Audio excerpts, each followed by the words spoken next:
तो दोस्तों आज के इस वीडियो में आप लोगों को भारत के दो बड़े भविष्य के प्रोजेक्ट के बारे में बताऊंगा, जिनमें सबसे पहला प्रोजेक्ट तो हिंदुस्तान एरोनॉटिक्स लिमिटेड की तरफ से प्लान किए जाने वाले नए हेवी लिफ्ट मतलब चिनूक क्लास के हेलीकॉप्टर का है। जबकि दूसरे अपडेट में मैं आप लोगों को medium altitude long endurance unmanned aerial vehicle के बाद भारत के द्वारा बनाए जाने वाले high altitude long endurance unmanned aerial vehicle के बारे में बताऊंगा। तो डिटेल में इन दोनों प्रोजेक्टों के बारे में जानने के लिए वीडियो के आखिर तक बने रहिए और चैनल को सब्सक्राइब और वीडियो को लाइक जरूर कीजिए। तो दोस्तों भारत में इस्तेमाल होने वाले फाइटर जेट से शुरू करके ट्रेनर जेट और हेलीकॉप्टरों के डेवलपमेंट के पीछे प्रमुख भूमिका होता है state own Hindustan aeronautics limited का। ये भारत के प्राइमरी एरोस्पेस कंपनी है जो अब तक कई तरीके के हेलीकॉप्टर और अनमैन एरियल व्हीकल के साथ साथ एयरक्राफ्टों का डेवलपमेंट के ऊपर काम कर चुका है। दोस्तों हेलीकॉप्टरों के क्षेत्र में अगर सक्सेस को देखा जाए तो Hindustan aeronautics limited advance light helicopter मतलब ध्रुव और उसके आर्म वर्जन मतलब रुद्र के डेवलपमेंट के साथ साथ अटैक हेलीकॉप्टर मतलब LCH और लाइट यूटिलिटी हेलीकॉप्टर मतलब LUH के डेवलपमेंट अब तक कर चुका है। जबकि इसके अलावा हिंदुस्तान एरोनॉटिक्स लिमिटेड अब इन हेलीकॉप्टरों से आगे बढ़ के 13 टन कैटेगरी के मीडियम लिफ्ट हेलीकॉप्टर मतलब IMRH का भी डेवलपमेंट कर रहा है। बेसिकली ये हेलीकॉप्टर इंडियन आर्म फोर्सेस में इस्तेमाल होने वाले MI-17 जैसे हेलीकॉप्टरों को रिप्लेस करेगा। दूसरी तरफ खबर यह भी है कि 13 टन हेलीकॉप्टर के डेवलपमेंट के साथ साथ ऐसे ही सेम क्लास के अटैक हेलीकॉप्टरों की भी डेवलपमेंट IMRH प्रोजेक्ट से किया जाएगा। पर दोस्तों इससे भी बड़ी बात यह है कि 13 टन कैटेगरी के हेलीकॉप्टरों के डेवलपमेंट के साथ साथ हिंदुस्तान एरोनॉटिक्स लिमिटेड अब 20 से 24 टन कैटेगरी के हैवी लिफ्ट हेलीकॉप्टर मतलब चिनूक क्लास के हेलीकॉप्टरों के डेवलपमेंट के ऊपर भी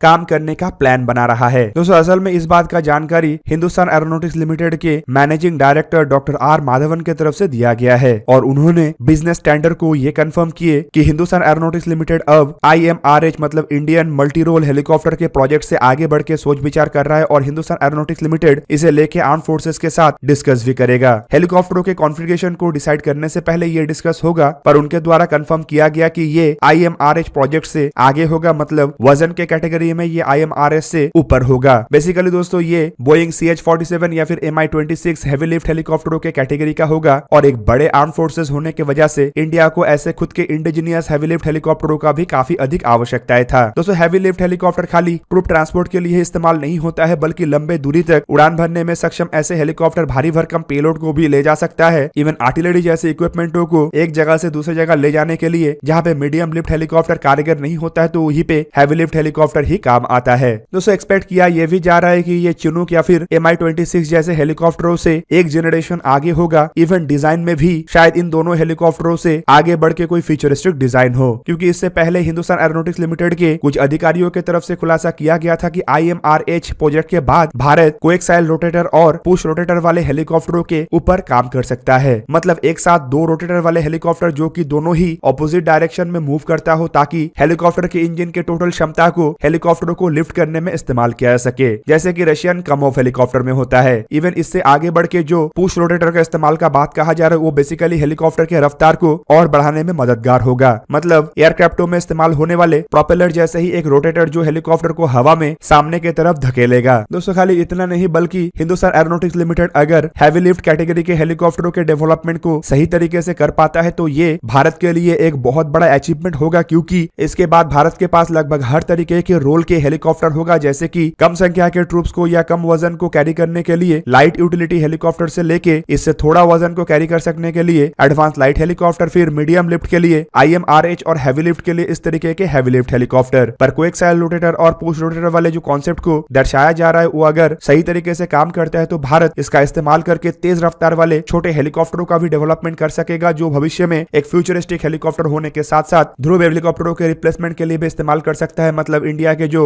एडवांस लाइट हेलीकॉप्टर है उसे भविष्य में एक फ्यूचरिस्टिक हेलीकॉप्टर के द्वारा भी रिप्लेस किया जा सकेगा। दोस्तों अब चलिए हम दूसरा अपडेट मतलब भारत के high altitude long endurance unmanned aerial vehicle के प्रोजेक्ट के बारे में जानते हैं। तो दोस्तों भारत में इस्तेमाल होने वाले हर तरीके की एरोनॉटिकल इक्विपमेंट के डिजाइन के काम DRDO के शाखा एरोनॉटिकल डेवलपमेंट एस्टेब्लिशमेंट की तरफ से किया जाता है, जो कि कई तरीके के प्रोजेक्ट के ऊपर अपना राय भी रख चुका है और कई तरीके के नए प्रोजेक्टों के ऊपर जानकारी भी आए दिन देता रहता है। और हाल ही में ही एरोनॉटिकल डेवलपमेंट एजेंसी की तरफ से ये खुलासा किया गया कि एजेंसी के द्वारा एक टेंडर जारी किया गया था, बेसिकली एक medium altitude long endurance class के अनमैन एरियल व्हीकल को लेके, जो ट्रेडिशनल रुस्तम डिजाइन के नहीं बल्कि double boom twin tail design का है। बेसिकली रुस्तम का design single tail cone design का है। और दोस्तों आपके जानकारी के लिए बता दूं कि डबल टेल डिजाइन के जो बात कहा जा रहा है वो काफी हद तक इसराइल से भारत द्वारा खरीदे जाने वाले हेरॉन अनमैन एरियल व्हीकल जैसा है। पर दोस्तों इससे भी हैरानी का बात यह है कि एडीए ये भी कंफर्म कर चुका है कि ये अब medium altitude long endurance unmanned aerial vehicle से आगे बढ़ के हाई ऑल्टीट्यूड लॉन्ग एंड्योरेंस मतलब HALE क्लास के अनमैन एरियल व्हीकल को भी डेवलप करने के ऊपर अपना फोकस को केंद्रित कर चुका है। रिपोर्ट में यह भी बताया जा रहा है कि high altitude long endurance class की ये जो अनमैन एरियल व्हीकल होगा ये हाई विंग मोनोप्लेन डिजाइन का होगा, जिसमें पुश इंजन का इस्तेमाल किया जाएगा। मतलब इंजन पीछे की तरफ से अनमैन एरियल व्हीकल को आगे की तरफ पुश करेगा। इवन इसमें एक सैटेलाइट एंटेना भी इंटीग्रेट होगा जो कि फ्यूसलाज के अंदर होगा, जैसे कि इंटरनल पेलोड सेक्शन में होता है। दोस्तों इस तरीके के डिजाइन से बताया जा रहा है कि इसमें और भी अधिक जगह होगा ताकि अन्य इक्विपमेंटों को भी इंस्टॉल किया जा सके, जैसे कि कॉम्प्रेस इलेक्ट्रो ऑप्टिकल रैडर और इलेक्ट्रॉनिक सर्वेलेंस इक्विपमेंट। दोस्तों बताया जा रहा है कि ये जो high altitude long endurance unmanned aerial vehicle को लेके इतना अधिक चर्चा है, ये रुस्तम 1 से वजन में काफी अधिक भारी होगा। इवन बताया जा रहा है कि ये 4 टन कैटेगरी के अनमैन एरियल व्हीकल हो सकता है, जो कि एक तरीके से देखा जाए तो Rustom 2 medium altitude long endurance unmanned aerial vehicle के तुलना में भी वजन में करीबन दुगना से भी अधिक भारी होगा, क्योंकि रुस्तम 2 एक 1.8 टन कैटेगरी के अनमैन एरियल व्हीकल है। डिजाइन के रूप में काफी हद तक इसे हेरॉन अनमैन एरियल व्हीकल के साथ कंपेयर किया जा सकता है, लेकिन अगर वजन कैटेगरी को कंपेयर किया जाए तो ये हेरॉन से भी वजन में भारी है। पर इसमें डिजाइन में भी काफी अधिक तब्दीली है और कुछ रिपोर्टों में यह भी दावा किया जा रहा है कि शायद ये स्पोर्ट विंग वाले सेक्शन हो जो कि हेरॉन के जैसा ना हो। साथ में इसमें इंजन को लेके भी दावा किया जा रहा है कि हेरॉन से अलग होगा और अधिक ताकतवर इंजन होगा। इसमें इंटेक भी अलग होगा ताकि ये अधिक पुश जनरेट कर सके। दोस्तों यहाँ पे आपके जानकारी के लिए बता दूं कि जो रुस्तम 2 अनमैन एरियल व्हीकल के ऊपर भारत काम कर रहा है वो असल में 35,000 फुट के ऊंचाई में जाने के लिए डिजाइन किया गया है, जो अब तक 25,000 फुट के ऊंचाई तक टेस्ट किया जा चुका है। जल्दी इसके 30,000 फुट के ऊंचाई में टेस्ट किया जाएगा। जबकि दोस्तों बताया जा रहा है कि रुस्तम 2 अनमैन एरियल व्हीकल में एक नया इंजन को भी इंस्टॉल किया जा सकता है, जो 1000 से 1200 हॉर्स पावर के इंजन हो सकता है, जो रुस्तम 2 के क्षमता को और बढ़ाएगा और साथ ही साथ इसे 35,000 फुट के ऊंचाई से आगे बढ़ा के 40 से 45,000 फुट के ऊंचाई में ऑपरेट करने लायक एक अनमैन एरियल व्हीकल में तब्दील कर सकता है। बेसिकली नया पावरफुल इंजन टर्बोप्रॉप इंजन होगा और आप सबको पता ही होगा कि रुस्तम 2 असल में 2 इंजन वाले अनमैन एरियल व्हीकल है। दूसरी तरफ ये भी बताया जा रहा है कि डीआरडीओ जो high altitude long endurance unmanned aerial vehicle के ऊपर काम कर रहा है वो संभावित इससे भी अधिक ऊंचाई में उड़ सकने वाले अनमैन एरियल व्हीकल होगा, जो कि 50,000 फीट के ऊंचाई में तो क्रूज कर सकेगा। दोस्तों high altitude unmanned aerial vehicle basically काफी अधिक ऊंचाई से दुश्मन के ऊपर नजर रखने के लिए इस्तेमाल होता है और इतना ऊंचाई असल में इसीलिए होता है ताकि दुश्मन के सर्वेलेंस सिस्टम के निगरानी में ये सिस्टम ना आए। इवन सर्वेलेंस के अलावा इन सिस्टमों का इस्तेमाल करके कई तरीके के अन्य ऑपरेशनों को भी अंजाम दिया जा सकता है, जैसे कि अटैक और कम्युनिकेशन। तो दोस्तों ये था आज का वीडियो। अगर आपको वीडियो अच्छा लगा तो उसे लाइक कीजिए और मेरे चैनल को सब्सक्राइब कीजिए और साथ में बना हुआ बेल आइकन को भी प्रेस कर दीजिए ताकि आप मेरा वीडियो देख पाए सबसे पहले। जय हिंद।